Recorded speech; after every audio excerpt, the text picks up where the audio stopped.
Hello बच्चों, स्वागत है आप सबका आपके अपने यूट्यूब चैनल मैथ टॉपर्स अड्डा पर। इस वीडियो में हम पाइथागोरस प्रमेय को सिद्ध करना सीखेंगे। तो देखिए, पाइथागोरस प्रमेय क्या है। पाइथागोरस प्रमेय होती है एक समकोण त्रिभुज में कर्ण का वर्ग शेष दो भुजाओं के वर्गों के योग के बराबर होता है। ठीक है, इस प्रमेय को जो आपकी ये लिखी हुई है इसको हम ऐसे भी लिख सकते हैं। देखिए, ये होती है प्रमेय कर्ण का वर्ग बराबर लंब का वर्ग प्लस आधार का वर्ग। अभी हम इसका चित्र बनाएंगे, सब कुछ समझेंगे, ये सब कैसे आया ये भी मैं बताऊंगा। इसका चैप्टर 8 यानी त्रिकोणमिति में बहुत ही ज़्यादा यूज़ है। तो देखिए, अब आप इस प्रमेय पे आ जाइए। अब इसके लिए क्या चाहिए, आपको चित्र बनाना होगा। सबसे पहले आपको बनाना होगा समकोण त्रिभुज। समकोण त्रिभुज तो हमने बनाया, ये देखिए, ये हमने एक समकोण त्रिभुज ABC बनाया जिसमें B तुम्हारा समकोण है, मतलब समकोण का मतलब 90 डिग्री है ये। ठीक है, और समकोण के सामने वाली भुजा कौन सी है, ये AC, इसको हम कर्ण बोलते हैं। ये वाली भुजा आधार है और जो AB है उसे हम लंब बोलते हैं। सबसे पहले हमें लिखना है दिया है, तो हमें क्या दिया है, एक समकोण त्रिभुज ABC है और जिसमें B 90 है, तो वही हमने यहाँ पे लिख दिया, समकोण त्रिभुज ABC में B 90 डिग्री। अब आपको इसमें रचना करनी है। अब क्या रचना करनी है वो देखिए, ये जो आपका B समकोण है यहाँ से आपको एक लंब खींचना है AC पे। तो सबसे पहले AC पे एक लंब खींचिए। कोण B से सामने वाली भुजा कर्ण पर हमें एक लंब खींचना है। जब हमने लंब खींचा तो ये 90 डिग्री हो गया और इधर वाला भी 90 डिग्री हो गया। इसको नाम हम दे देते हैं, इस बिंदु को D। ठीक है,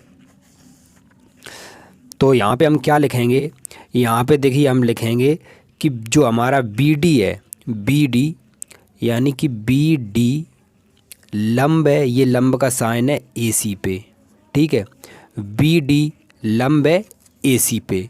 ठीक है, ये BD है और ये AC है, ये हमने लिख दिया। अब हमें सिद्ध करना है। देखिए, हमें सिद्ध करना है एक समकोण त्रिभुज में कर्ण का वर्ग। समकोण त्रिभुज ये रहा, कर्ण क्या है, AC, तो कर्ण का वर्ग। ठीक है, हमने कर्ण का वर्ग कर दिया। कर्ण का वर्ग शेष दो भुजाओं, अब इसकी कौन सी दो भुजाएं शेष रह गई, एक तो AB और दूसरा BC। शेष दो भुजाएं AB और BC, शेष दो भुजाओं के वर्गों, अब भाई इनका वर्ग कर दीजिए, के योग यानी प्लस के बराबर ये कहा गया है। कर्ण का वर्ग यानी AC का वर्ग शेष दो भुजाओं ये AB और BC के वर्ग के योगफल के बराबर होता है। ये हमें ये फिर में ये कहती है। तो देखिए, अब उपपत्ति में आ जाइए। तो सबसे पहले आपको क्या करना है, देखिए, अब इस चित्र को आपको ध्यान से समझना होगा।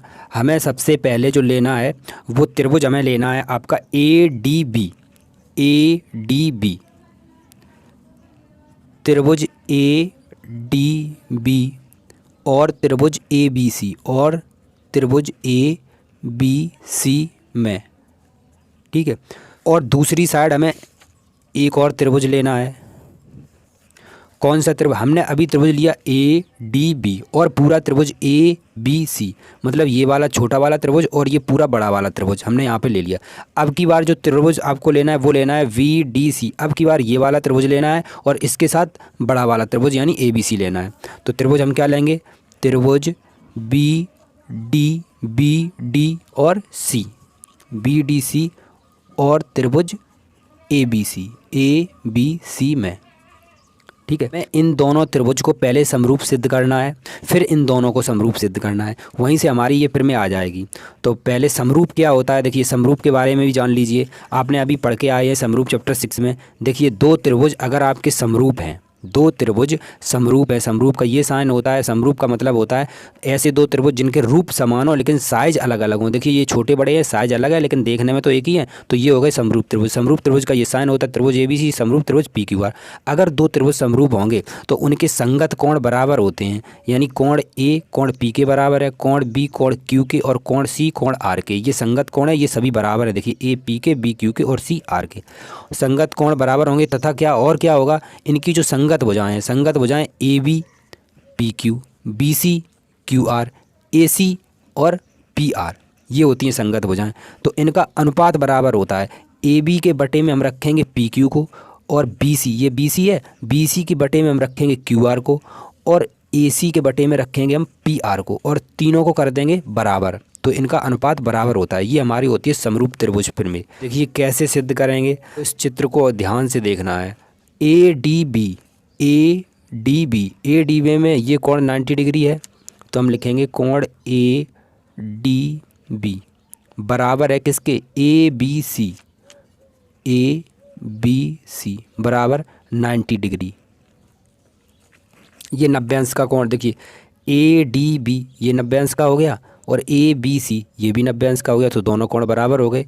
ठीक है, अब हमें क्या करना है, जो कोण आपका ए है वो ए दोनों त्रिभुजों में आ रहा है, कोण ए बराबर कोण ए, इसे हम लेंगे उभयनिष्ठ कोण, उभयनिष्ठ कोण। ठीक है, ये हमारा उभयनिष्ठ कोण है। ये वाला कोण ए डी बी इस त्रिभुज में ये कोण आ रहा है और ए बी सी इस त्रिभुज में भी ये कोण आ रहा है, तो दोनों में कोण है तो उसे बोलते हैं हम उभयनिष्ठ कोण। तो देखिए हमारे दो कोण बराबर सिद्ध हो गए। तो जब दो कोण एक त्रिभुज में बराबर सिद्ध हो जाते हैं तो दोनों त्रिभुज आपके समरूप सिद्ध हो जाते हैं। देखिए प्रमेय, समरूपता प्रमेय क्या होती है, आपको अगर दो त्रिभुज समरूप सिद्ध करने हैं तो हमारे पास ये चार प्रमेय होती हैं, यानी ये चार नियम हैं।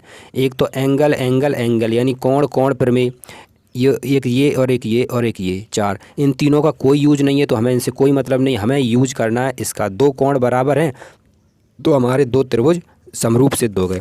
तो जैसे ही दो कोण बराबर आए तो हम लिख सकते हैं कि त्रिभुज ए डी बी समरूप त्रिभुज ए बी सी। ठीक है, किससे, ए प्रमेय से, ए प्रमेय। इतना आपको लिख देना है। जब ये दोनों समरूप सिद्ध हो गए आपके, तो आपको पता है जब दो त्रिभुज समरूप होते हैं तो इनकी संगत भुजाओं का अनुपात बराबर होता है। मैंने अभी बताया आपको, अगर दो त्रिभुज समरूप होंगे तो इनकी संगत भुजाओं का अनुपात बराबर होगा। तो देखिए अब इनका अनुपात बराबर करिए। अब देखिए कौन सी भुजा किसके साथ लेंगे, ये सबसे ज़्यादा यहाँ पे आपको परेशान करने वाला क्वेश्चन है कि कौन सी भुजा हम किसके अपॉन में रखेंगे, किसके बटे में रखेंगे। तो आपको बिल्कुल याद करने की ज़रूरत नहीं है। आपको क्या करना है, इस चित्र को यहाँ पे आप थोड़ा ट्रिक से समझिए और इसे रट लीजिए। ठीक है, क्या करना है आपको, ए डी ये है, ए डी यहाँ पे, ए डी के बटे में ए बी रख दीजिए, ए डी बटे में ए बी, और ए बी यानी कि यहाँ से यहाँ ये ए बी, इसके बटे में इस त्रिभुज का ए सी रख दीजिए, ए सी। ठीक है, अब क्या करना है, क्रॉस मल्टीप्लाई यानी इसका गुणा इधर, इसका गुणा इधर। तो ए डी का गुणा आपको करना है ए सी में, और ए बी का गुणा होगा तो ये आपका आएगा ए बी का स्क्वायर। इसे डाल दीजिए समीकरण नंबर 1। देखिए जैसे हमने इसको समरूप सिद्ध किया है बिल्कुल ऐसे ही हम इसको समरूप सिद्ध करेंगे। ये हमारा कौन सा त्रिभुज है, वी डी सी और ए बी सी पूरा वाला। तो सबसे पहले तो आपका ये कोण है ना, जो कोण बी और डी और सी ये बराबर है, बी डी सी 90 डिग्री है, ये बराबर है ए बी सी के 90 डिग्री। ठीक, अब जो कोण आपका बी डी सी, ये कोण सी है, दोनों में आ रहा है। देखिए बी डी सी इसमें भी आ रहा सी और ए बी सी इसमें भी आ रहा सी, तो कोण सी बराबर कोण सी लिख देंगे हम उभयनिष्ठ कोण। उभयनिष्ठ का मतलब होता है कॉमन, जो दोनों में हो, उभयनिष्ठ कोण। तो देखिए दो कोण हमारे बराबर आ गए, त्रिभुज बी डी सी समरूप त्रिभुज ए बी सी, इसे हम लिखेंगे ए प्रमेय। ठीक है, ये हमारी दो त्रिभुज समरूप सिद्ध हो गए। जब दो त्रिभुज समरूप हैं तो इनकी संगत भुजाओं का अनुपात कैसा होगा, बराबर होगा। आपको इनकी भुजाओं का अनुपात बराबर करना है। तो देखिए कौन सी भुजाएं लेंगे, सबसे पहले भुजा लेंगे हम डी सी, यानी कि ये वाली भुजा डी सी किसके बटे में आएगी, बी सी के, तो डी सी बटे बी सी। ठीक है, उसके बाद हमें जो भुजा लेनी है वो लेनी है बी सी, यानी कि ये वाली भुजा बी सी और बटे में इसके आएगी ए सी, तो बी सी बटे ए सी।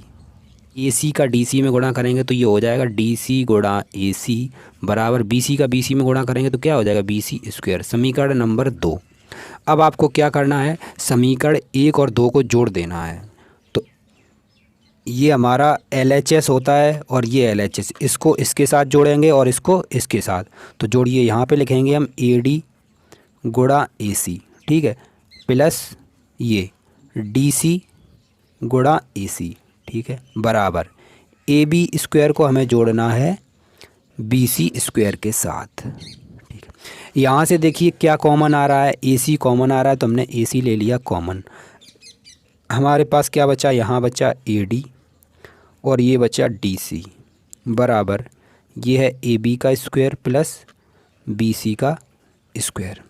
देखिए A D plus B C को हम क्या लिख सकते हैं, चित्र में देखिए ये लिखा है ए डी और plus D C. A D और डी सी को हम अगर जोड़ दें तो क्या मिल जाएगा हमें, पूरा ए सी मिल जाएगा।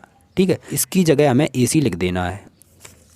तो यह हो गया ए सी ब्रैकेट ए सी और ये अपना ए बी का स्क्वायर प्लस बी सी का स्क्वायर।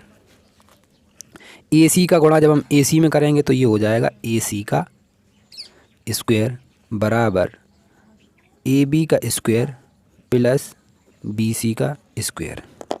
ये आपकी पाइथागोरस प्रमेय सिद्ध हो गई।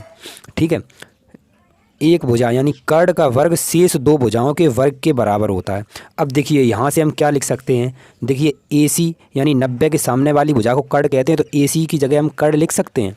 ठीक है, तो इसकी जगह हम कर्ण लिखेंगे तो क्या होगा, कर्ण का स्क्वायर बराबर ए बी क्या है हमारा, ए बी है लंब, तो ये हो जाएगा लंब का स्क्वायर और बी सी क्या है, आधार, तो ये आधार का स्क्वायर यानी वर्ग। तो इस प्रकार हमारी पाइथागोरस प्रमेय बनती है, कर्ण का वर्ग बराबर लंब का वर्ग और आधार का वर्ग। इस प्रमेय का आपका चैप्टर 8 में बहुत ही ज़्यादा यूज़ है।